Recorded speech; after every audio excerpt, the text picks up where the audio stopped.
Hari-hari latihan tanpa ragu sangat membosankan. Dua pria yang bercita-cita menjadi astronot saling mendampingi, saling mendorong. Mendekati mimpi satu sama lain sedikit demi sedikit. Hari pun kembali berlalu. Hari peluncuran roket tanggal 31 semakin dekat.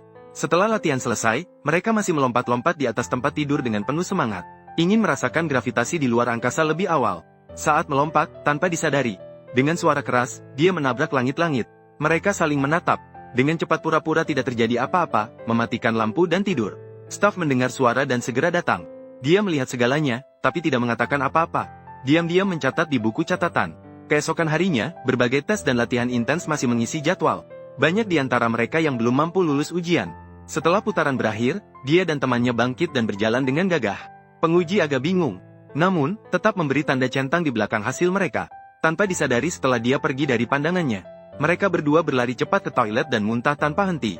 Waktu berlalu satu hari demi satu hari. Mereka hampir menyelesaikan semua proyek dengan sangat baik. Mereka lolos seleksi dan menjadi astronot yang berkualitas. Mereka masih menggunakan trampolin untuk membayangkan diri mereka berada di luar angkasa.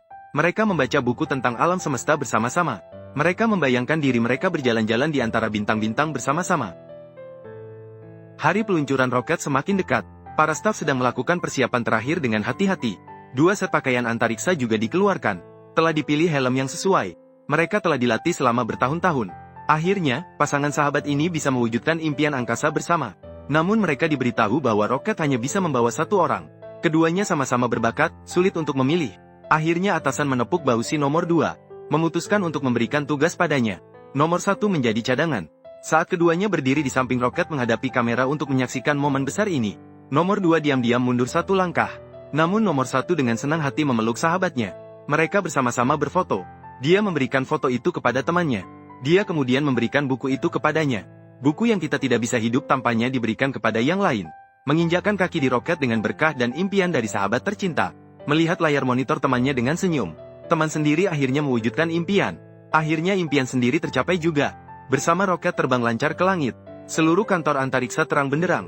Semua orang tenggelam dalam kegembiraan kesuksesan. Namun pada saat itu, kejadian tak terduga terjadi. Tuas kontrol tiba-tiba tergelincir tanpa suara. Sinyal di dalam kabin hilang. Di layar luar kabin, terbawa jurnal yang hancur. Semua orang mengerti artinya. Rencana penerbangan kali ini gagal. Astronot tidak mungkin selamat. Temannya tidak bisa menerima kenyataan ini. Dia kehilangan kendali dan memukul-mukul konsolnya dengan liar.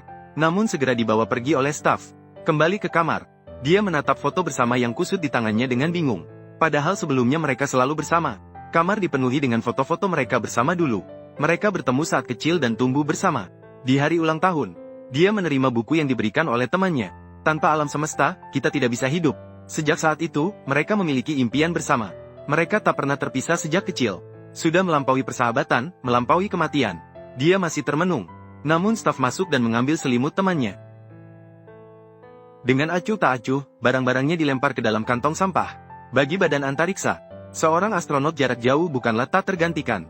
Namun bagi dia, itu adalah bagian dari hidupnya sendiri. Dengan cepat, teman sekamar baru menggantikan tempatnya. Menghadapi dia yang diam tak bergerak, dia acuh tak acuh. Seseorang mulai bermain catur. Kelakuan anehnya segera menarik perhatian staf. Mereka ingin melepas helm, bahkan menggunakan kunci pas. Helm tidak merespon sama sekali. Para ahli tidak bisa diam. Memutuskan untuk melakukan sinar X. Meneliti situasi di dalam. Namun mereka menemukan dia hanya berkerut di dalam tanpa bergerak. Melihat situasi seperti itu, para ahli juga menghapus kodenya. Setelah berdiskusi, semua sepakat untuk membuka pakaian antariksa. Namun ketika pakaian antariksa dibuka, di dalamnya hanya tersisa sebuah foto. Orang itu menghilang begitu saja. Semua mencari ke segala penjuru di ruangan ini. Tiba-tiba semua menoleh ke langit-langit. Ada lubang berbentuk manusia di sana. 1204 sepertinya menghilang begitu saja. Kemana dia sebenarnya pergi? Saat itu, 1204 sedang naik perlahan. Meninggalkan dunia yang dingin dan penuh pembatasan ini. Terbang keluar angkasa, terbang menuju kebebasan. Di ruang angkasa yang luas dan tak terbatas ini, 1204 akhirnya bersama teman dekatnya meraih impian. Ini adalah akhir yang sangat romantis. Mungkin ini semua hanya hayalannya. Dia tetap sendirian di dunia yang dingin itu. Tinggal di dalam cangkang logam yang tebal. Bermimpi tentang pertemuan kembali dengan rekan-rekan. Tanpa alam semesta, kita tidak bisa bertahan hidup. Tanpamu, aku tidak bisa bertahan hidup.